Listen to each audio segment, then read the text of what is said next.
Welcome to Chillin' 101. We hope this video helps. You'll start by isolating the pages where numbering will apply. First, insert section breaks at the end of the page before your desired start. This creates independent headers and footers. Next, disable link to previous in the header/footer so the new section doesn't inherit numbering. Also set different first page if you want the first numbered page to look different.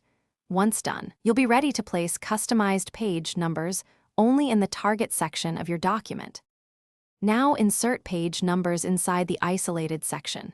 Place your cursor in the footer or header of that section, then choose Insert Page Numbers and open More Options.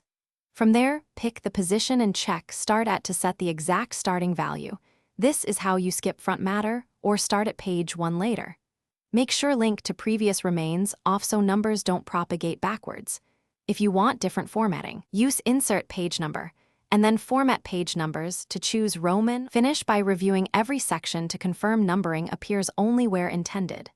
Scroll through headers and footers to ensure link to previous is off where necessary, and use format page numbers to change style or restart numbering if needed. If numbers appear on unintended pages, remove and reinsert the section break, then reset the start at value. This usually fixes inheritance problems.